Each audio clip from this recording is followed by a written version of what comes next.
I want to thank these ladies from Kuwait for joining me in the charge. I'm really looking forward to the conversation. Laura had met with some before and came back very impressed by the spirit and desire of Kuwaiti women to be full participants in Kuwaiti society. First, I'd like to thank His Highness for his hospitality. Secondly, last night in a conversation with His Highness, I said, any regrets about having women vote in elections and run for elections? He said, absolutely not. He said, our society is enriched by the participation of our women. And he's right.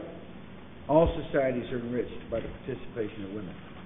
I happen to believe very strongly in the freedom agenda, and I think an integral part of that agenda is making sure that all participants in society have got an equal voice.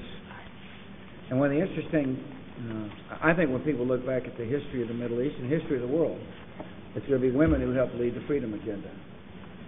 And it's happening right here in Kuwait. We've had people here at the table who ran for Kuwaiti Parliament. And Janine ran. She said, I told her the first race I ever ran, I lost. And she said, well, the first race I ever ran, I lost too. But she intends to win next time around. And so I appreciate you all coming. I'm honored to be with you. We want to help. Part of our democracy agenda, of course, is the empowerment of women. And so thank you for taking time. Doctor, would you like to have a few comments? Of course.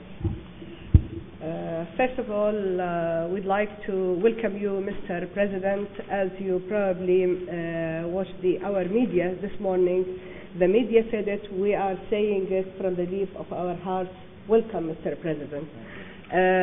Definitely, we Kuwaitis look with great appreciation to the role that the American people played in the liberation of Kuwait, and we remember with great appreciation your father's role, Mr. Bush, and we call him here in Kuwait Abu Abdullah. That means he's so close to us, and the role that he played really still and forever we remember it as Kuwaitis.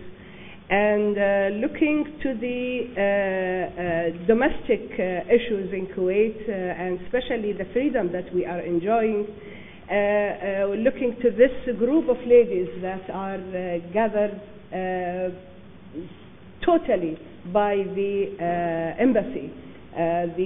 This is something that you don't have it much in lots of the countries, and mainly the Middle Eastern countries. Our government has nothing to do with the gathering, and nothing to do with the selection of the people. And that give a great idea that we speak our mind, speak our heart, and we are so glad to be with you, Mr. President. And regarding the issues, really, we having in mind, Mr. President, as women and as mothers, we're really asking you, as a person and as the leader of the great United States, to put an end for the agony of mothers in Kuwait, for the people or for our fellow citizens in Guantanamo. And we are sure that your human feelings so much with us in that, and we need really your role and your assistance in that regard. And also as citizens and people from this region, we deserve to live in peace. We are looking forward to live in peace. We are really, not only in Kuwait, but in the whole region. This region, the Gulf region, suffered for years and years from suffering from the wars and the impact of the wars. And we need your assistance, your help, your goodwill to have peace in this part of the world. And as you play lots of roles in having peace and security in lots of parts of the world, you, your father, and the other presidents. Again, welcome.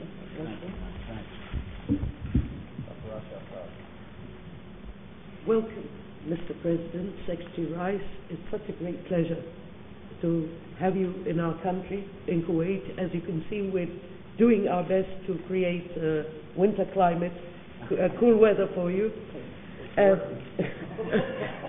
Alhamdulillah.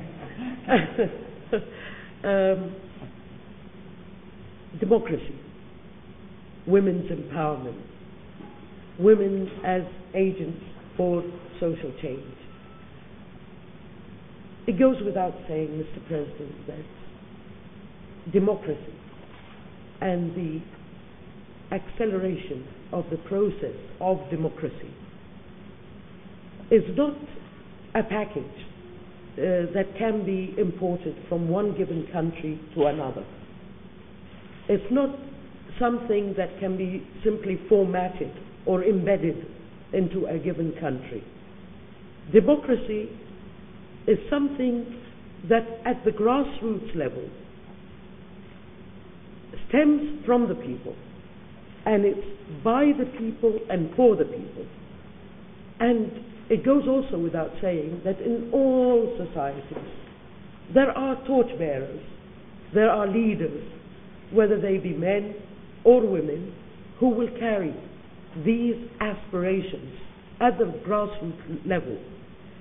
And I will not focus on women's empowerment. I'm just talking about democracy and the aspirations of people all over towards equality, equal opportunity, freedom of speech, general freedoms.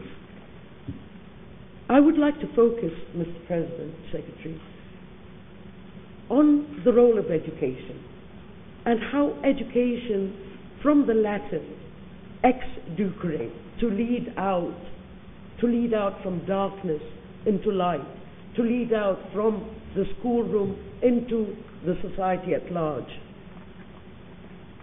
Education is a fantastic agent for freedom, for liberation, and for empowerment at all levels. And in my role as the Undersecretary of Higher Education, and as a byproduct also of the US educational system, through at the postgraduate level, I did my undergraduate elsewhere, but we are all on this round table. We are products of your education system at one level or another. And as my mandate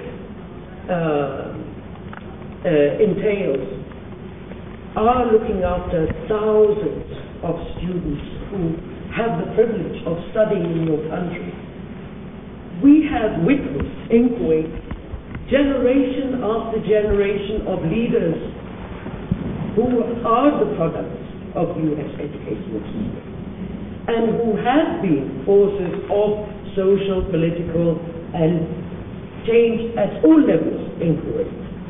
And I feel that students, when they go abroad, whether in the States, whether in the Far East, whether in the Middle East, in the GCC countries, wherever, they are the ambassadors of their country, on the one hand, and at the same time, they are the purveyors and the conveyors of change when they return to their country. And in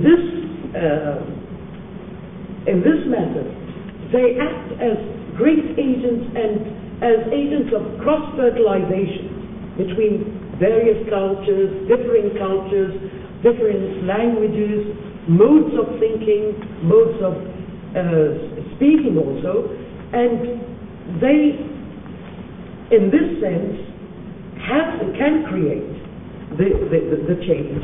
I think the aspirations of the people and also for women's empowerment has been enriched by these generations, successive generations of Kuwaiti students who have had the privilege of studying abroad. And on this basis, I believe that at the end of the day, we are, it is our duty to build on where others have left. And I don't want to take too much of the time for my colleagues, but I wish to say that we have to end by saying we have to focus more and more on educational issues.